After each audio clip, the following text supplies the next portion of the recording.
I caused a devastating massacre in Baldur's Gate 3. I mean, okay, so I didn't actually cause the massacre. I unwittingly failed to prevent one in Baldur's Gate 3. One that actually is preventable. And the resulting shock and dismay that I felt when I learned about this made me really step back and appreciate just what Baldur's Gate 3 and what Larian Studios has done in this game. How they have taken something that often seems kind of hard to fathom, and that's create content that some of your players may never see, and actually be okay with that. While the development chops and everything else, all the things that are in Baldur's Gate 3 may not be the new standard going forward for RPGs or games in general, I would love for games to take this approach. This idea that some of your work can go into a game and not be seen by most of or some of your players. The sheer scope of this monumental discovery in Baldur's Gate 3 I can't get into without some incidental spoilers. I will try to dance around it as much as possible, but if you're currently playing Baldur's Gate 3, be cautious, both with this video and in the comments down below. That said, nothing I say will be an explicit or detailed spoiler, and the B-roll will all be general to not give things away, or it will be purposefully made to, show you different things. But I will be showing B-roll from all 3 acts, so just be careful. Baldur's Gate 3 from Larian Studios is an epic, sprawling RPG with thousands of hours of possible play, with mind-boggling amounts of cinematics, voiceovers, cutscenes, and alternate endings. The numbers are absolutely stunning. 174 hours of cinematics, twice the length of Game of Thrones, 248 actors, thousands of recording hours and sessions, and the reported number of 17,000 endings. And that's all with over 2 million words in the game, reportedly more than 3 times the dialogue of all 3 Lord of the Rings novels combined. And yet, if you look at time to beat, Baldur's Gate 3 is currently only taking about 40 hours for the main story, and 80 hours with side quests, and then a total of 110 for a completionist.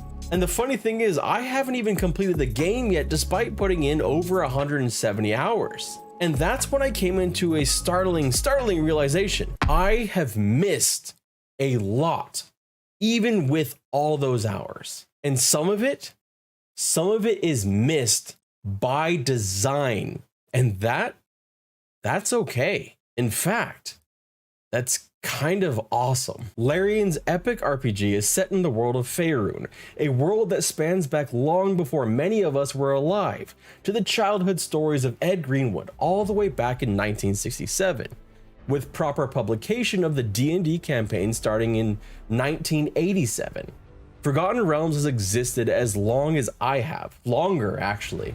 With a world that large, that expansive, creating a video game representation was always going to create challenges, but it also opened up a tremendous opportunity, and Larian has capitalized on that. To call Baldur's Gate 3 expansive is such a huge understatement, it's almost laughable.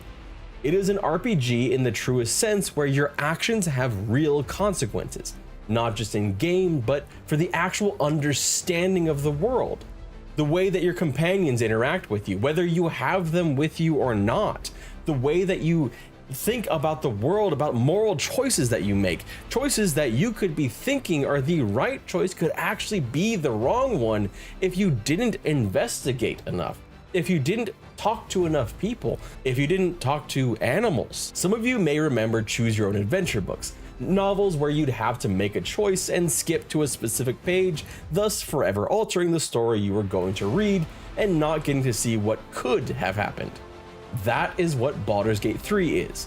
It's a choose your own adventure book lovingly recreated in the most beautiful way. It is a game where you really are crafting your story. Yes, there is a through plot that Larian has laid out for you and you follow that plot. But the way that you interact with that story is yours. And it's one of the reasons why it's just so uniquely personal.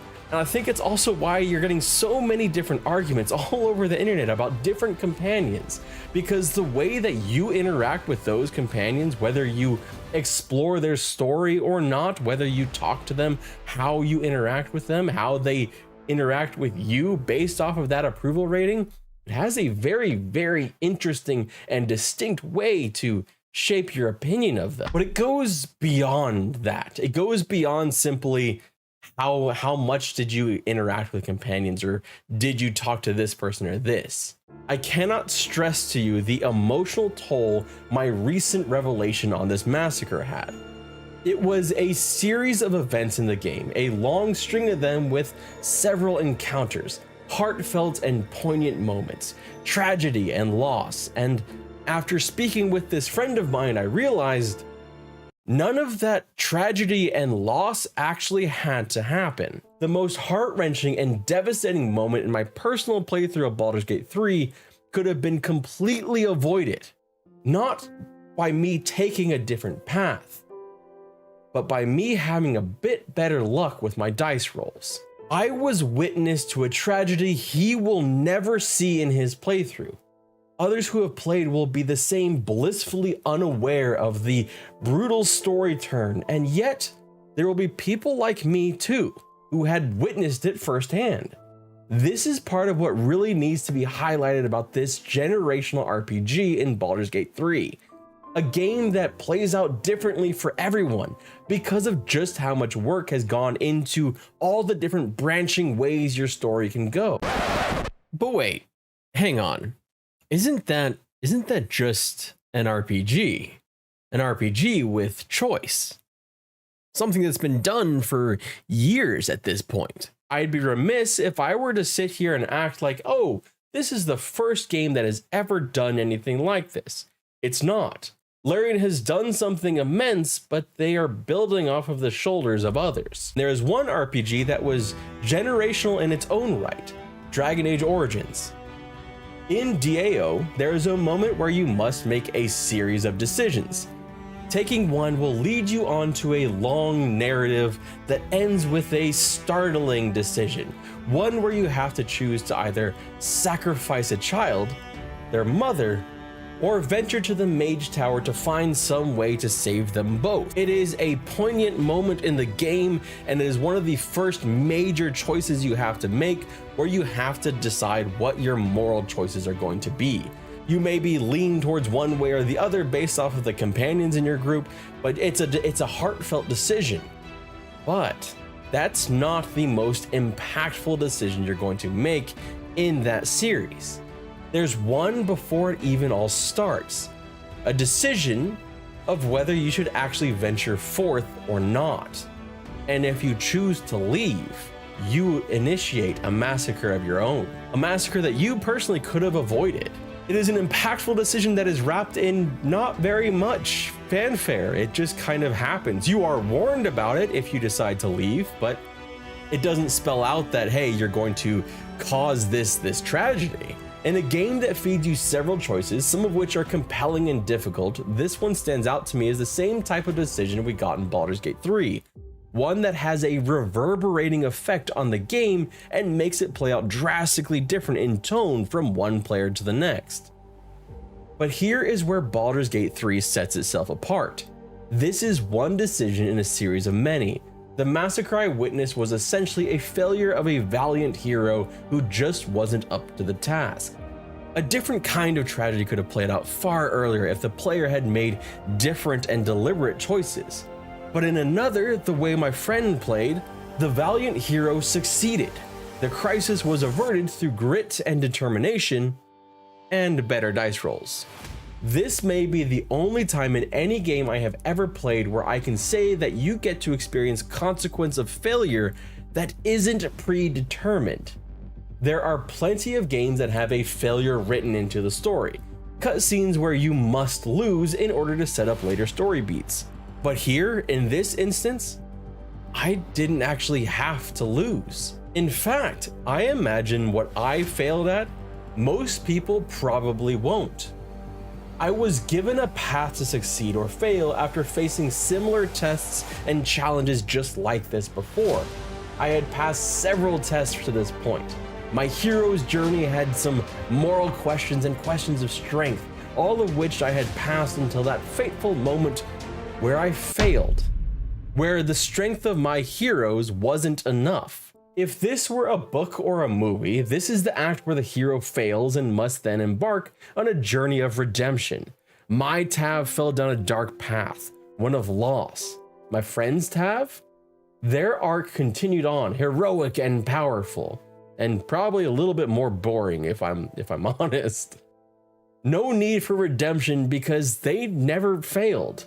My conversations with NPCs are different, especially with the distinct lack of several of them in my playthrough. They're no longer there. That's a downside for it. His options and his game are more open and full. In some ways, the game may actually be easier for him going forward than it was for me because of this one failure. I actually know for a fact that there is a set of armor that is not available to me because of this failure, but is available to him. This is part of why there are 17,000 endings in this game, because there are so many points with its incredibly long journey that you can diverge. In some ways, they're going to be small. A missed conversation with a squirrel, an unexplored area, or a missed perception check and a sour dice roll. In other instances, you may face binary choices, like a choice of remaining Anakin or becoming Darth Vader. And here's the kicker of all this. That moment, the moment that spawned this entire video, is probably one of the smallest moments in the game. One of the smallest paths of divergence. There are other decisions and choices and things that will happen in game that take you way different ways than what this one would do. It is an RPG with true replayability because even if many of the story beats will be the same, you are almost guaranteed to have missed something or done something different. It's why save scumming has entered into the common lexicon of many who may have never heard the term. Because FOMO in Baldur's Gate 3 is f***ing powerful. The game makes you desperate not to miss out on things or curious about what things could happen.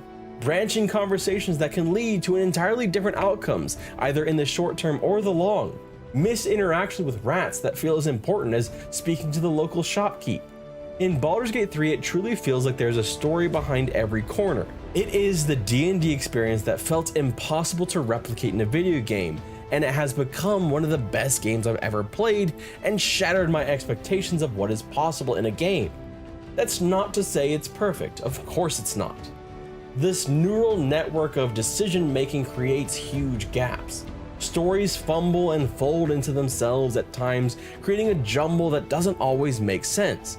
In particular, there are sometimes character reactions that are not based in the reality of your playthrough, but based on triggers that may or may not have actually happened.